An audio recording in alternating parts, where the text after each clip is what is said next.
आपकी class start होगी ma'am, ठीक है? Okay, sir. Thank you. Okay. Good morning, everyone.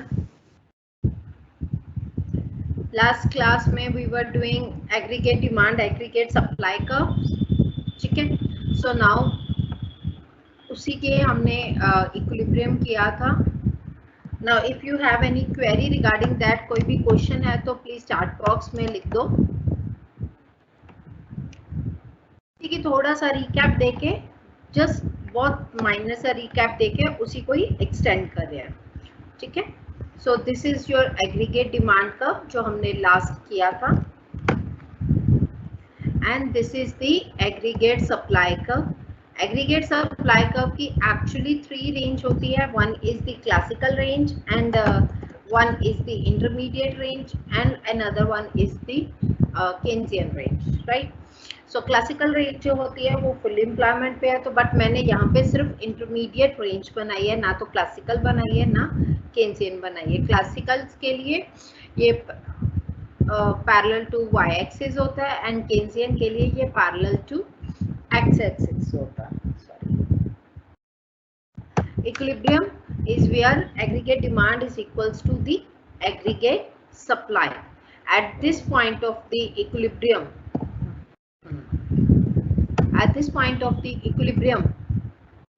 this is the equilibrium income, national income or output, and this is the price level in the economy. ठीक है, ये हमने पहले किया. नेक्स्ट इसके बाद हमने किया था if there is any shift in the aggregate demand curve या एग्रीगेट सप्लाई कर्व में कोई भी शिफ्ट आता है या एग्रीगेट डिमांड कर्व में कोई भी शिफ्ट आता है, उसकी वजह से हमारी जो प्राइसेस हैं वो इंक्रीज या डिक्रीज हो जाती है. Any shift in the aggregate demand curve is known as the aggregate demand shock. Any changes in the aggregate supply curve is known as the aggregate supply shock. Fine. So let's suppose we already did if aggregate demand increases,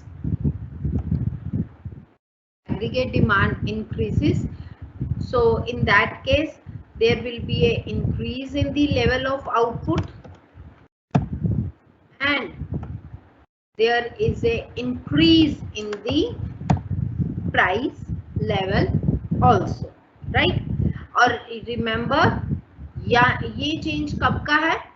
Before full employment level of equilibrium. Fine. Now any change in the aggregate supply curve, मैं साथ ही diagram बना रही हूँ.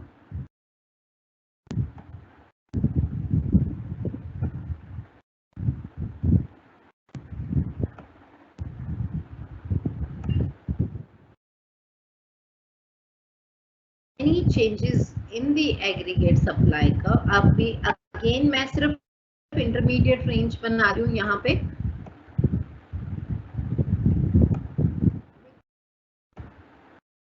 The prices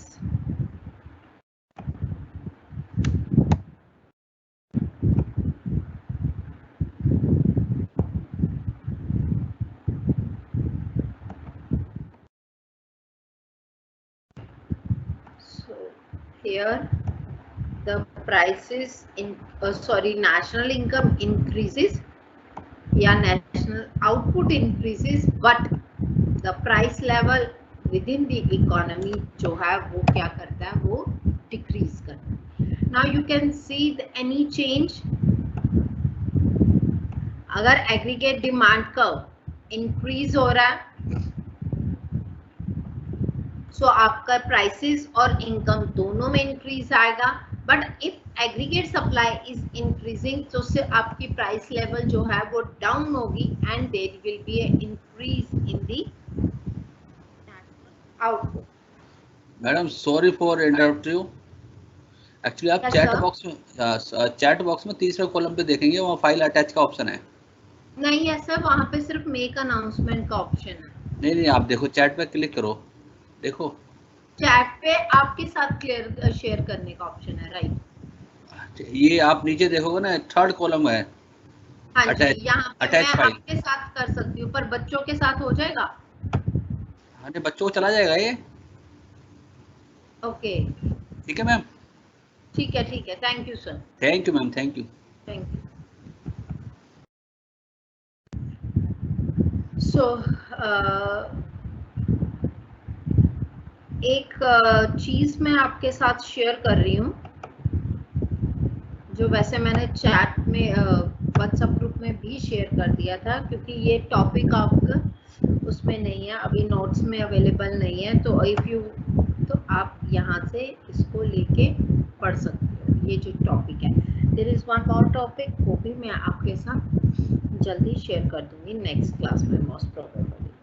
I hope you will guys will get the notes, right? Okay guys, coming back to the topic. So any change, any shift, upward shift in the aggregate demand curve is called as the positive aggregate demand shock, and any shift in the aggregate supply curve, brightwards, we called as the positive aggregate supply shock. Similarly, अगर ये downward shift होता like this red line, इसमें क्या है, ये negative aggregate demand shock है, and similarly यहाँ पे भी red line, this is also called as the negative aggregate supply shock. I hope यहाँ तक क्लियर है, क्योंकि ये वैसे भी हमने लास्ट क्लास में किया था, मैंने जस्ट आपको एक रिमाइंड करा है basically.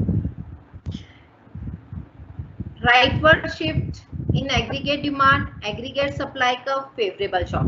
Leftward shift in aggregate demand curve, aggregate supply curve जो है वो क्या है, हमारे अनफेवरेबल शॉक्स होते हैं. ठीक है, अब ये शॉक्स आते क्यों हैं? ये शॉक्स आते हैं because of the changes in the monetary policy and fiscal policy. I hope आप सबको मॉनेटरी पॉलिसी और फिस्कल पॉलिसी क्या है पता है. Apart from the monetary policy and fiscal policy, there are few other factors जो affect करते हैं हमारे aggregate supply demand shock को. वो हैं autonomous components of the equation. अब आपको पूछोगे कि मैम autonomous components क्या हैं, तो वैसे हम ऑलरेडी बहुत बार बात कर चुके हैं autonomous components की. The first component, autonomous component, is like autonomous consumption, autonomous investment. Government expenditure comes from the fiscal policy, but it's again autonomous, तो फिर हम उसको साथ ले सकते, right? So now what happen if the aggregate demand curve या फिर aggregate supply curve की जो shape है वो स्टीपर है या फ्लैटर है, तब हमारी इक्वेशन पे क्या अफेक्ट पड़ता है. ठीक है, अब ये aggregate demand curve is like you know the simple aggregate demand है कॉन्वेक्स टू ओरिजिन, बट अगर ये थोड़ा फ्लैट हो या स्टीप हो, एग्रीगेट डिमांड सप्लाई कर्व अगर फ्लैट हो या स्टीप हो तो क्या अफेक्ट पड़ता है, अब हम उसके बारे में बात करेंगे. राइट, पहले any question till now guys, please subject related पूछो.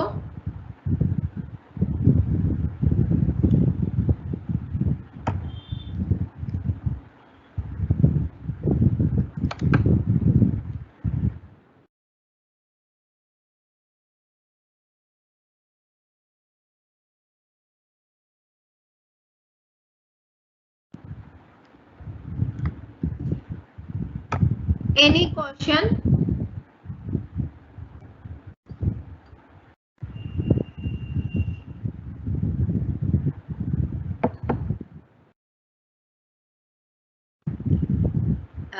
आपके दिमाग से ऊपर शायद इसलिए जा रहा है बेटा कि शायद आपने लास्ट क्लास नहीं अटेंड करी.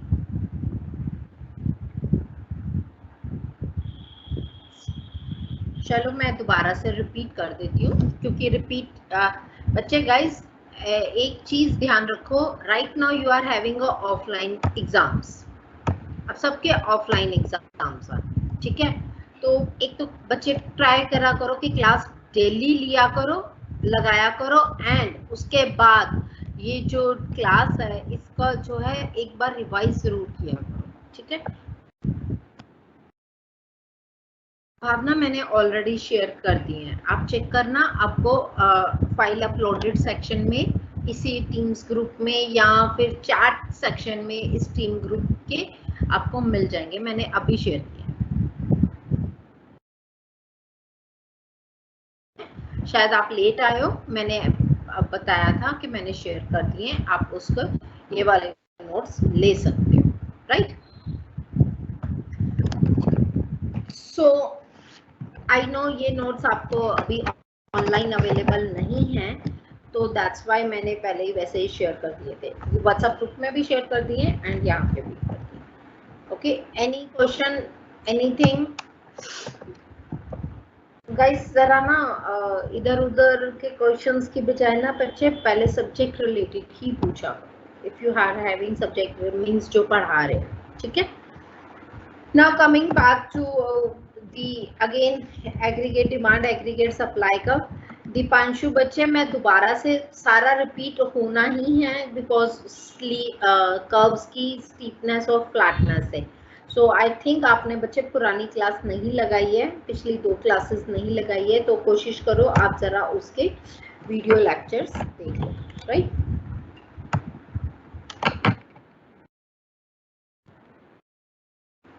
So now what happened if the aggregate demand basically हमारा aggregate supply curve जो है वो थोड़ा सा steep हो, right? So steep in the sense, अगर आपको ध्यान हो तो मैंने पहले कैसे कर्व शेप बनाया था, so उस केस में कितना हमारा प्राइस पे इम्पैक्ट पड़ता है और कितना एग्रीगेट आउटपुट पे।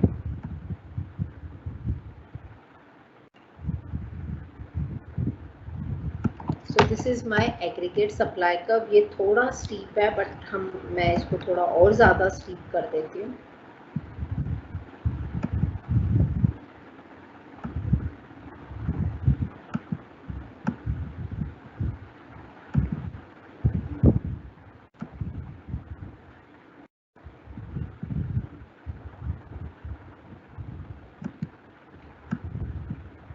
स्केल से तो बहुत अच्छे से बन जाती है, sorry, now it's better. Aggregate supply curve, ठीक है। So this is my aggregate demand curve. Now if you can see, अगर एग्रीगेट डिमांड कर्व इंक्रीज हुआ है because of the favourable shocks in the economy, आपकी जो equilibrium है वो E से E1 की तरफ शिफ्ट हो गई, right. Now if you can सी कि हमारा जो ये प्राइसेस है इंक्रीज की है, राइट, बट इम्पैक्ट किस पे ज्यादा जा रहा है? Now if you can look at here, the almost maximum impact किस पे गया है? प्राइस लेवल पे, ठीक है। Now in conclusion, aggregate demand curve है, किसी ऑटोनोमस फैक्टर या फिस्कल पॉलिसी की वजह से आपका एग्रीगेट डिमांड कर्व में शॉक्स आए, फेवरेबल शॉक्स, उसकी वजह से एग्रीगेट डिमांड कर्व क्या हुआ है? शिफ्ट हुआ है upwards, right. Aggregate demand curve shift हुआ है। नाउ यहाँ पे एग्रीगेट सप्लाई कर्व की शेप क्या है? स्टीप है। जब एग्रीगेट सप्लाई कर्व स्टीप होगा उस केस में प्राइस भी बढ़ेगा, इनकम भी बढ़ेगी, राइट। बट आप ज्यादा इंपैक्ट किस पे देख सकते हो? प्राइसेस पे, ठीक है। तो you can see the maximum impact goes to the prices in the economy. Now if this curve is little flatter, if this curve is little flatter, what happens, बिल्कुल अब उसके ऑपोजिट आपने देखा होगा, आप इसको जितना स्टीप होगा एग्रीगेट सप्लाई का उतना जो है आउटपुट में कम इंक्रीज आएगा, उतना ज्यादा प्राइसेस में इंक्रीज आएगा। ठीक है, आप ट्राई करना और बिल्कुल हॉरिजॉन्टल मत बना देना, सॉरी वर्टिकल मत बना देना, और ये बिल्कुल हॉरिजॉन्टल मत बना देना, but you can check it out the difference. Again same favourable shocks आए हैं इकोनॉमी में। अब because of this favourable shock हमारी इक्विलिब्रियम शिफ्ट होगी ई से E1 की तरफ, right? So when equilibrium shifts from E to E1, now you can see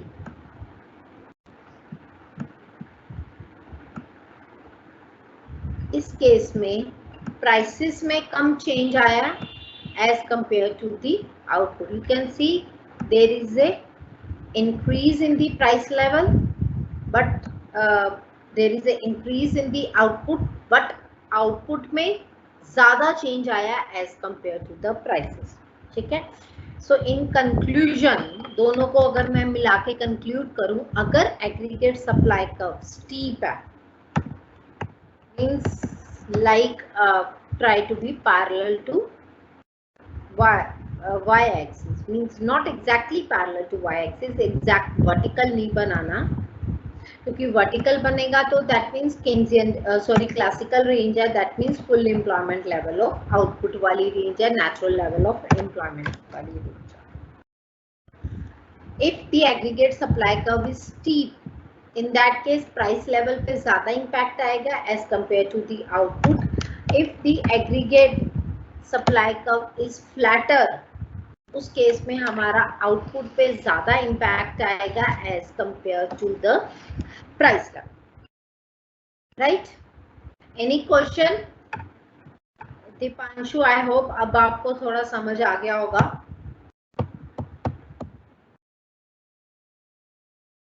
any question?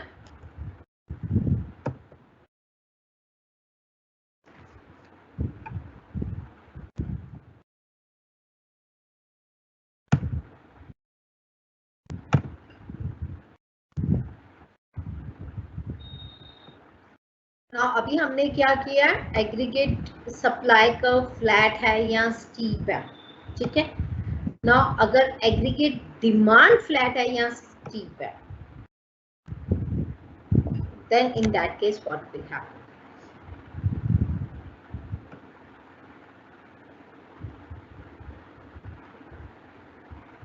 This is aggregate demand,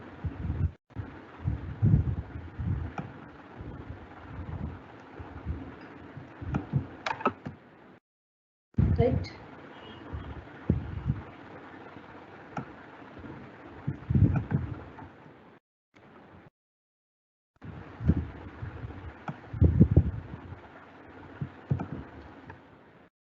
Now if aggregate demand is steeper, any change in the aggregate supply curve, मैंने पहले क्या किया था, मैंने पहले aggregate supply curve को steep और flatter बनाया था और चेंज किस में किया था, एग्रीगेट डिमांड कर्व में, right?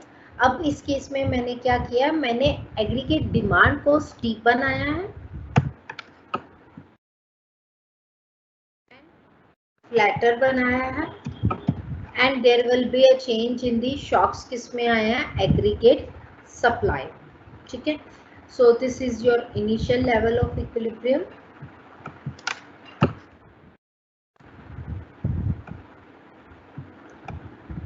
this is your initial level of equilibrium, ठीक है?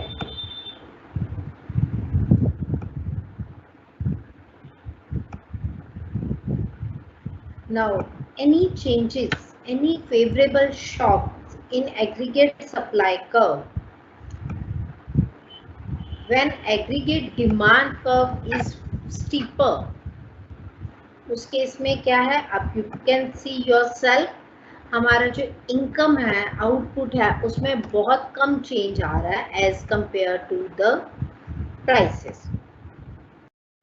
Now, अगर आपको लास्ट अभी जो पीछे डायग्राम की थी जहाँ पे एग्रीगेट डिमांड स्टीप बनाया था, and aggregate demand was steep, aggregate supply was steep, any change in the aggregate demand curve, उसमें भी ये हुआ था, प्राइस लेवल में ज्यादा चेंज आया था as compare to the income, but उसमें क्या था कि प्राइसेस और इनकम दोनों इंक्रीज करते हैं। यहाँ पे क्या है, प्राइसेस तो डिक्रीज करेंगी एंड नेशनल आउटपुट या इनकम जो है वो इंक्रीज करेंगी। ठीक है, अफेक्ट दोनों में ऑलमोस्ट सेम की तरह है, that means there will be a means more impact on the prices as compared to the output। ज्यादा impact जो है prices पे रहेगा जब aggregate supply या फिर aggregate demand steep पर होता है, and the opposite curve जो है aggregate demand या aggregate supply जो है वो shift होता है right points,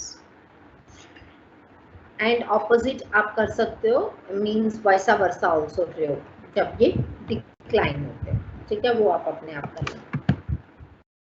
Now, when aggregate demand is flatter, any shift, any favorable shocks in the aggregate supply curve. This is a favorable shocks in the aggregate supply curve. So you can see the difference. Prices decline है, income increase है। Now यहाँ पे भी same वैसा ही effect है, price में impact कम है as compare to the output, output में इम्पैक्ट ज्यादा है as compare to the price. Any shift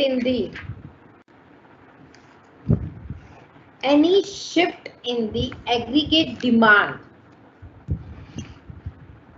sorry aggregate supply, when aggregate demand is steeper, prices पे इम्पैक्ट कम ज्यादा रहेगा as compare to the output. Any shift in the aggregate supply curve when aggregate demand curve is flatter, तो उस case में prices पे impact जो है वो कम रहेगा as compare to the national output. Is that clear? Any question, any query?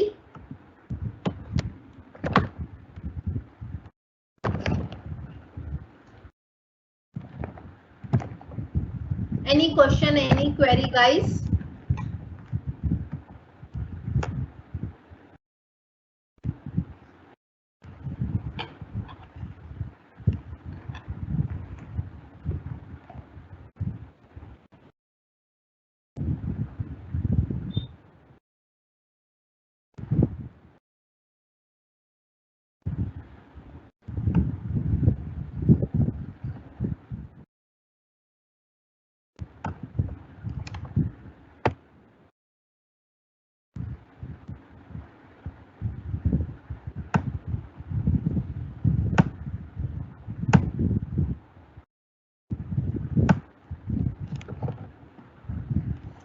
क्या बात है, किसी के पास कोई क्वेश्चंस ही नहीं है?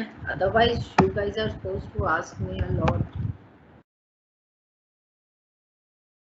फिर जिनके क्वेश्चंस हैं वो आज एब्सेंट है।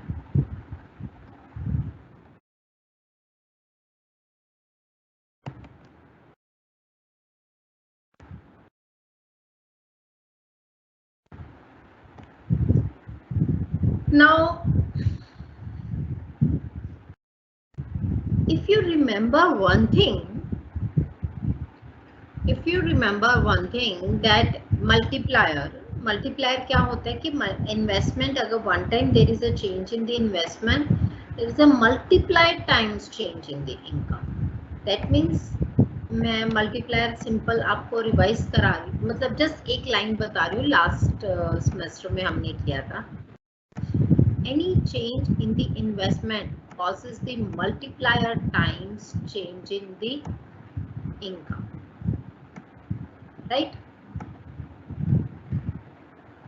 So any change in the income comes from the change in the investment with the multiplier effect।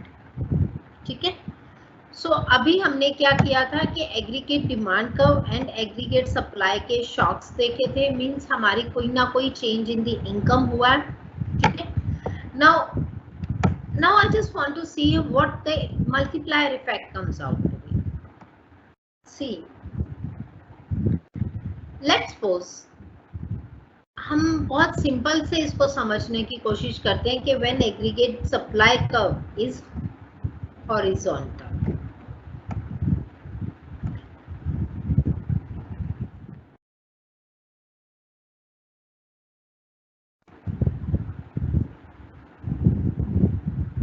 When aggregate supply curve is horizontal,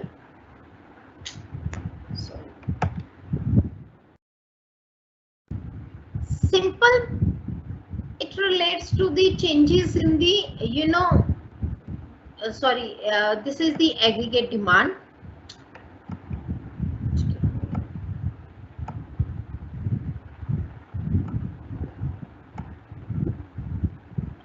This is the changes in the this is the aggregate demand. Fine. Now if the aggregate demand changes because of any autonomous factor, means autonomous expenditure, क्योंकि consumption expenditure increase होगा, दूसरे का income बढ़ेगा, फिर consumption increase होगा, multiply time इसी time तो ऐसे ही effect आता है ना. In terms of the aggregate demand curve, the जितना हमारा कंजम्पशन एक्सपेंडिचर में फॉर एग्जांपल ऑटोनोमस फैक्टर में चेंज है, उतना ही हमारा बेसिकली कितने एग्रीगेट डिमांड कर्व में शिफ्ट है. ठीक है. सो in terms of the aggregate demand, it amounts to the horizontal shift in the aggregate demand curve in a parallel manner. थोड़ा पैरेलल बननेगा, थोड़ा मेरा यहाँ से नॉन पैरेलल हो गया. एग्रीगेट्स इन सॉरी, मैं बड़े इजी वर्ड्स में समझाने की कोशिश करती हूँ. एग्रीगेट सप्लाई कर्व क्या है? हॉरिजॉन्टल है. एग्रीगेट सप्लाई कर्व हॉरिजॉन्टल है. Any aggregate demand shock causes the parallel shift in the aggregate demand curve. कोई भी एग्रीगेट डिमांड के shocks, favourable aggregate demand shocks होते हैं, उसकी वजह से एग्रीगेट डिमांड कर्व जो शिफ्ट हो जाता है इन ए हॉरिजॉन्टल मैनर, तो क्या इंपैक्ट पड़ेगा? There will be no change in the prices. I told you earlier as well, जब हम क्लासिकल रेंज, केन्सियन रेंज कर रहे थे, there will be no change in the prices, but सारा का सारा शिफ्ट कहाँ पे चला जाएगा? इनकम या आउटपुट पे. ठीक है. The price is not constant and the effect of aggregate demand seems to on the price as well. Price हमेशा constant नहीं रहती है, और aggregate demand का shift का जो भी impact है वो हमने basically कहाँ पे देखा? You can see here. I'll show you कि price constant अगर reality में जैसे, क्योंकि हमारी मोस्ट ये चीज कब आती है? जब इकोनॉमी बहुत लो लेवल पे होती है, right. Means classical range, sorry Keynesian range, जब इकोनॉमी बहुत लो लेवल पे है, कोई भी change in the aggregate demand causes the change in the output but hardly change in the prices. But ये बहुत ज्यादा टाइम पीरियड तक चीज नहीं रहती. द रीजन इज दैट कि एक्चुअल एग्रीगेट डिमांड शॉक्स जो हैं वो कहाँ पे आते हैं? When demand and aggregate supply facts. Now let's suppose there is a change in the aggregate demand curve. Again ये सॉरी पैरेलल शिफ्ट बनेगी, मेरे से नहीं बनी है. प्लीज आप स्केल से बनाओगे, शिफ्ट बन जाएगी. मैं फ्री हैंड ड्रॉ से बना रही हूँ ना, तो इस वजह से. ये मेरी इनिशियल इक्विलिब्रियम है, ये मेरी इनिशियल प्राइस लेवल. ठीक है. नाउ एग्रीगेट डिमांड कर्व में शिफ्ट आया, इसकी वजह से हमारे पे क्या इफेक्ट पड़ा? एग्रीगेट डिमांड कर्व में this should be increase in the level of output. इतना लेवल ऑफ आउटपुट इंक्रीज होना चाहिए था because of the entire multiplier effect.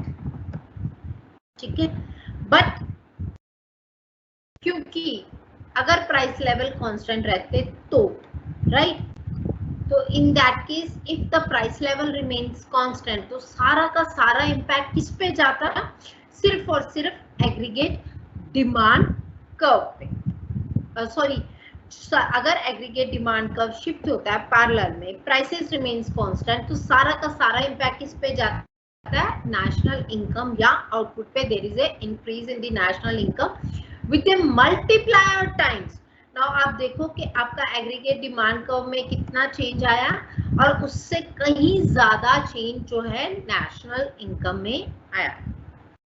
ठीक है, now because this is a disequilibrium position, अब ये पोजीशन डिसइक्विलिब्रियम की है, तो इक्विलिब्रियम के लिए हमें क्या करना पड़ेगा, we have to increase the prices as well as there will be a impact on the national income also.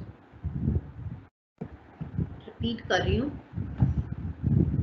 ये मेरी नेशनल इनकम है, ये मेरी national income with the increase in the aggregate demand autonomous factor के साथ multiplier times affect करती है। ठीक है, बट बिकॉज यहाँ पे हमारे डिसइक्विलिब्रियम पोजीशन है इकोनॉमी में, तो इकोनॉमी फुल मल्टीप्लायर इफेक्ट से काम नहीं करेगी। इकोनॉमी जो है सिर्फ इतना मल्टीप्लायर इफेक्ट से काम करेगी, क्योंकि यहाँ पे प्राइसेस भी इंक्रीज हो गए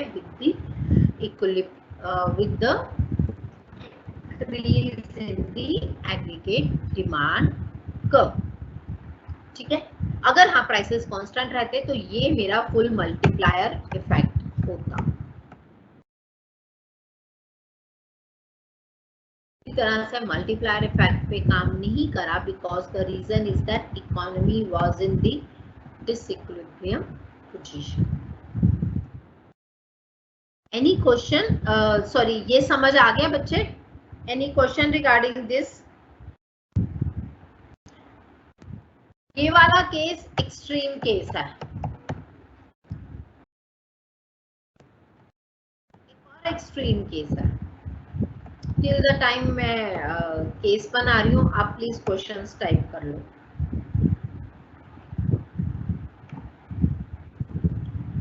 When aggregate supply is parallel to y axis, मतलब कि इकोनॉमी किस पे ऑपरेट कर रही है, फुल एम्प्लॉयमेंट लेवल पे। In that case any shift in the aggregate demand curve, कोई भी शिफ्ट एग्रीगेट डिमांड कर्व में, there is no change in the national output. तो मल्टीप्लायर इफेक्ट यहाँ पे क्या है, एकदम से जीरो। सारा का सारा इम्पैक्ट किस पे जा रहा है, प्राइसेस पे। ठीक है, again these two are the extreme case. तो नॉर्मल केस जो है वो इंटरमीडिएट रेंज वाला ही है।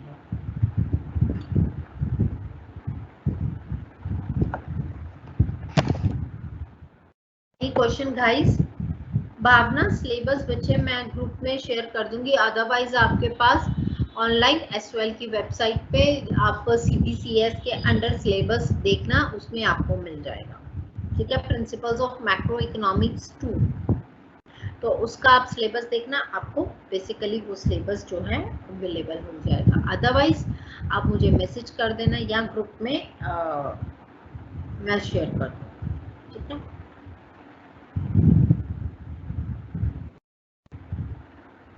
Now all these three cases, ये तीनों केसेस जो किस पे डिपेंड कर रहे हैं मेरे, okay, so all these three cases depends upon the fact that shape of the short run aggregate supply curve। ये तीनों केसेस कौन से हैं, short run aggregate supply curve के हैं। ठीक है, so if तो short run I told you last class में भी, short run aggregate supply curve की जो रेंज है वो 3 रेंज है, that is the Keynesian range, intermediate range and the classical range. मैं दोबारा बना देती हूँ, आई डोंट थिंक सो मुझे वैसे जरूरत है।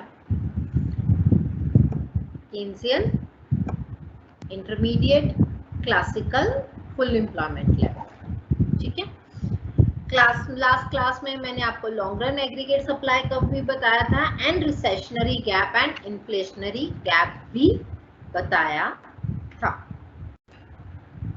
ठीक है, एंड आई होप आपको ये पूरा का पूरा, this is all about this chapter.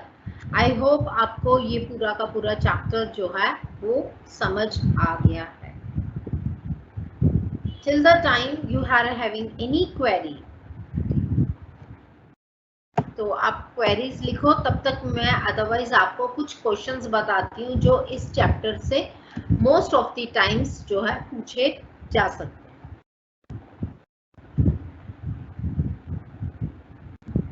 एक तो बहुत सिंपल क्वेश्चन होगा, मैंने नेगेटिव सप्लाई शॉक्स नहीं बनाए, नेगेटिव डिमांड शॉक्स नहीं बनाए हैं, तो वो आप खुद से कर लेना। Now in that case there can be a question that using aggregate demand, aggregate supply curve, differentiate between, हाँ एक चीज मैं आपको बताती हूँ, positive supply shocks and demand expansion. Positive supply shock and demand expansion and negative supply shock and demand contraction. Both the things are like, demand contraction means you are on a particular aggregate demand curve या particular aggregate supply curve, right? Supply shocks या demand shock means there is a shift in the demand or supply, that depends which curves we are using. Now second question can be how interest rate affects the aggregate supply curve. Take care. Now this gives you an hypothetical situation कि interest rate increase हुआ, ऐसे कोई भी एक hypothetical position आ सकती है, जैसे consumption expenditure change हुआ है, autonomous consumption change हुई है, autonomous investment change हुई है, या फिर गवर्नमेंट एक्सपेंडिचर चेंज हुआ है, तो आपके जो कर्व में है वो क्या इफेक्ट पड़ेगा।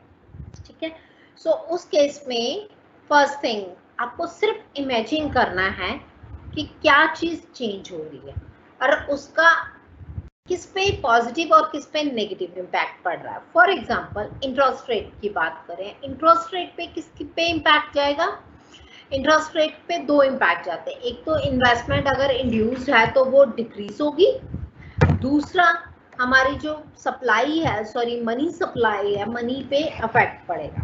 ठीक है, उसकी वजह से हमारा जो एग्रीगेट सप्लाई कर्व है वो एक तरह से एडवर्सली इफेक्ट होगा, क्योंकि हमारी मनी सप्लाई जो है वो कम हो जाएगी, हमारी स्पेकुलेशन डिमांड को मनी जो है वो कम हो जाएगी।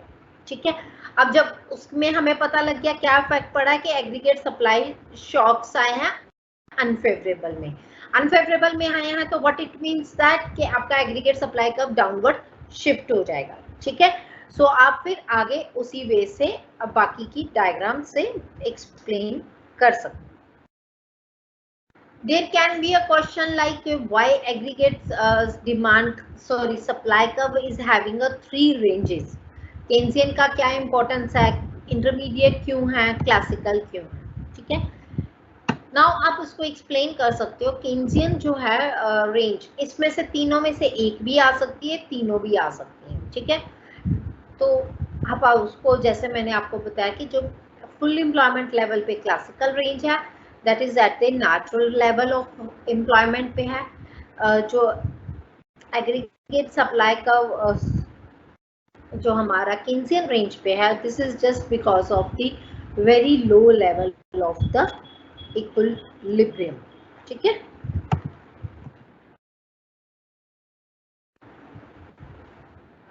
तनु मैंने अभी शेयर किया था एक जो ये एग्रीगेट डिमांड एग्रीगेट सप्लाई के नोट्स, आप प्लीज अपने फाइल सेक्शंस में चैट बॉक्स में देखो, शायद आपको मिल जाएंगे, एंड और else you can get it from means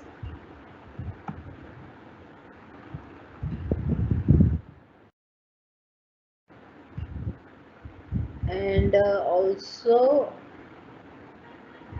या फाइल सेक्शन में अपलोडेड में होगा या फिर उसमें चैट बॉक्स में होंगे। आप प्लीज एक बार चेक कर लो, मैं आपको मेल कर दूंगी। यहाँ बच्चे, मैं पहले बताया कि मैं रैंडम क्वेश्चंस बोल रही हूँ, मुझे बिल्कुल याद नहीं है मैंने पहला कौन सा दूसरा कौन सा और कितने बोले ये भी याद है। एनीवेज आप रिकॉर्डिंग देख सकते हो, 24 आवर्स तो यही लिंक चलता है। Next question can be what is the macro economic equilibrium. Simple है, जहाँ पे एग्रीगेट डिमांड एग्रीगेट सप्लाई की इक्वल होगा वहाँ पे आपकी मैक्रो इकोनॉमिक इक्विलिब्रियम बन जाएगी। And how such equilibrium. अब यहाँ पे अब आपको क्वेश्चन आ सकता है कि जैसे एग्रीगेट डिमांड शिफ्ट हुआ है या फिर there is aggregate favourable aggregate supply shock या फेवरेबल एग्रीगेट डिमांड शॉक या फिर कंजम्पशन एक्सपांड इन्वेस्टमेंट इनकरेज करी है, तो फिर क्या इम्पैक्ट पड़ेगा आपकी इक्विलिब्रियम पे। सो इन केसेस में क्या है, जो कर्व शिफ्ट हो रहा है, फॉर एग्जांपल इन्वेस्टमेंट इंक्रीज हुई है तो एग्रीगेट डिमांड कर्व क्या होगा, शिफ्ट हो जाएगा upwards.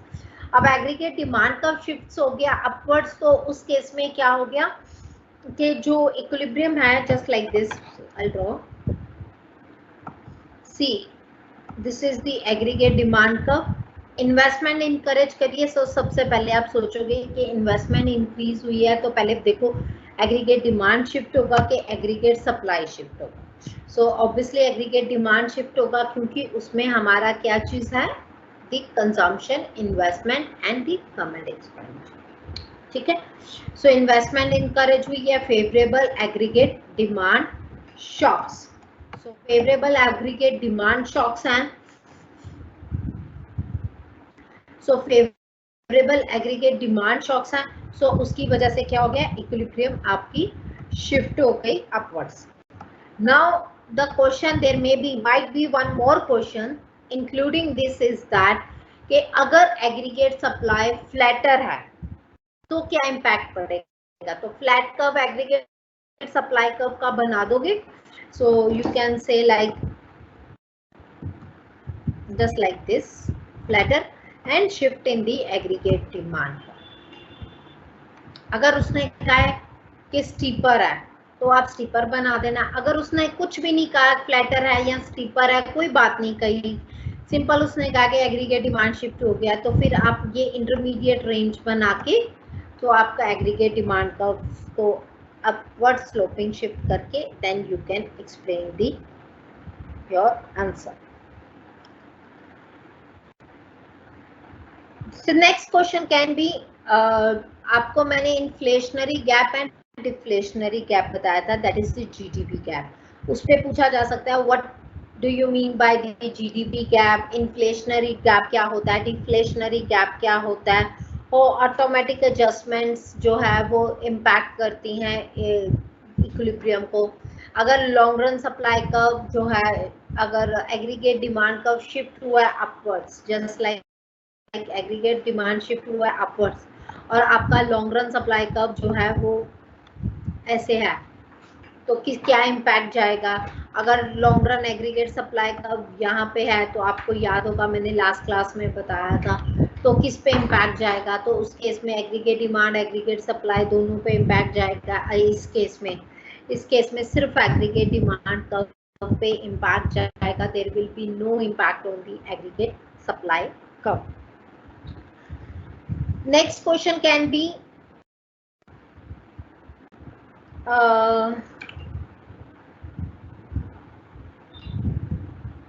there may be, you know, what is the difference between the Keynesian range and the classical range of the aggregate supply curve, and show how the equilibrium level। अब आपको उसने एक simple कहा है कि अगर मेरी इक्विलिब्रियम चेंज होती है, फॉर एग्जांपल उन्हें इसने कहा है कि आपको what is macro economic equilibrium, what will be the impact if aggregate there are positive aggregate supply shocks, and also in that case there is adding one more thing, show how much equilibrium involves the consistency in the price level। Aggregate demand level and aggregate expenditure level. Means हमने वो equilibrium show करनी जहां पे prices level पे means consistency involve है, दी एक same type of the prices जो है same level of the aggregate output, वो आप एक्सप्लेन करोगे LRAS से, long run aggregate supply curve से। So guys, any question regarding any topic till now जो हमने कवर किए हैं?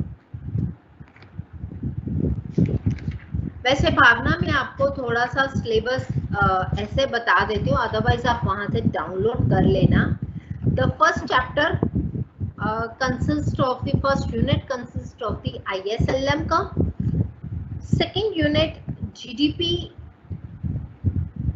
and price level in the short run and the long run, third unit is the inflation and the unemployment, and fourth unit is the balance of payment and the exchange rate.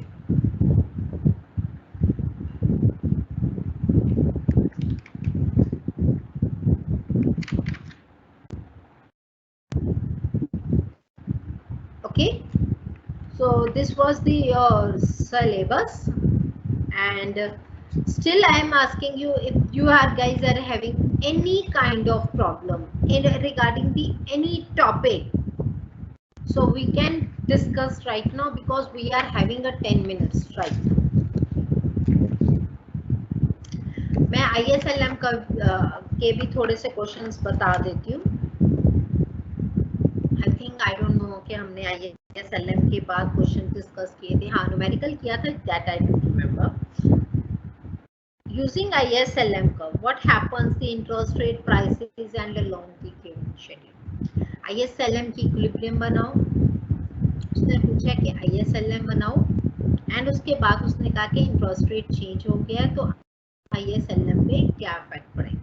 ठीक है, simple aggregate demand बनेगा, ISLM भी बनेगा। पहले आपने सोचना है कि इंटरेस्ट रेट से IS कर्व शिफ्ट होता है कि LM कर्व शिफ्ट होता है। अगर IS कर्व शिफ्ट होता है तो फिर हमारा एग्रीगेट डिमांड शिफ्ट होगा, अगर LM कर्व शिफ्ट होता है तो भी हमारा एग्रीगेट डिमांड कर्व में चेंज आएगा। तो वो चीज आपको पूरी तरह से एक्सप्लेन करना। सेकेंड थिंग, सेंट्रल बैंक जो है अफेक्ट कर रहा है आपकी मॉनेटरी पॉलिसी। ठीक है, मींस बजट, सेंट्रल बैंक ने मॉनेटरी पॉलिसी अफेक्ट करी, चेंज करी, उसकी वजह से बजट चेंज हुआ। बजट चेंज होने से क्या हो गया कि जो है बेसिकली हमारा ISLM कर्व में शिफ्ट आ गया। ठीक है, सो उसने क्वेश्चन क्या पूछा है कि if what happens when central bank changes the interest rate, or you can say monetizing the budget deficit. Monetizing the budget deficit मतलब the LM curve will shift upwards, क्योंकि बजट को जैसे मोनेटाइज करेगी, given देगी, तो उस case में हमारा फैक्टर अफेक्ट करेगा। एक सिंपल क्वेश्चन हो सकता है, drive aggregate demand curve from the ISLM curve, या फिर हाउ टू कैलकुलेट। आपको न्यूमेरिकल आ सकता है, I am telling you, numerical बहुत इंपॉर्टेंट है, न्यूमेरिकल आ सकता है। ठीक है guys, any question?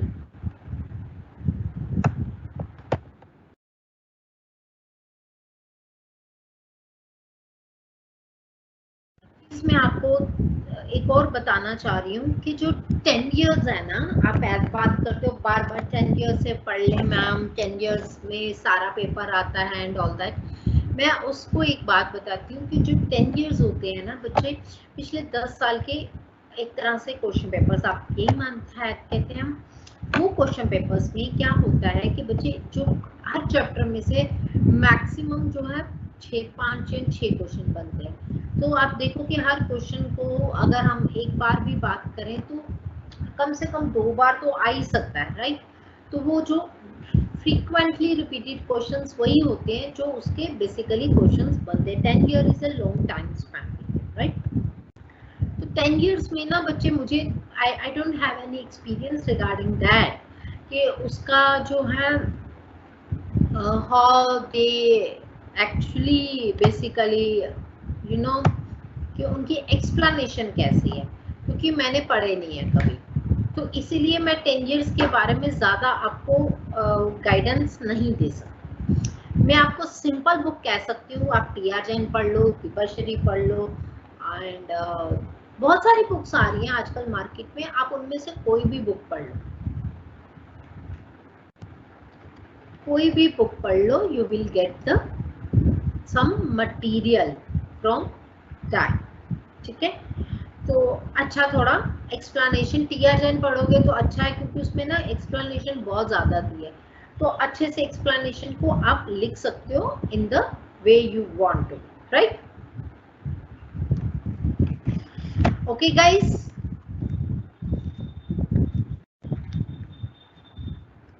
in the next class we are going to start a new topic, that is the inflation Phillips curve, and that is really important topic actually. Okay, actually ज़्यादा important topic तो हम देखो बच्चा, technical topic अभी तक हम सारे कर चुके हैं, that is you know ISLM and aggregate demand, aggregate supply, short run GDP and the long run GDP, right?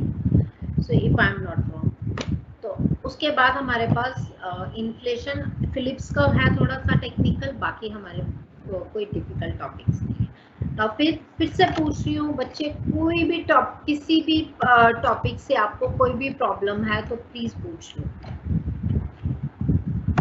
Today आप पूछ सकते हो प्लीज, कोई भी प्रॉब्लम है किसी भी टॉपिक के किसी भी इशू से, तो आप पूछ लो जल्दी से।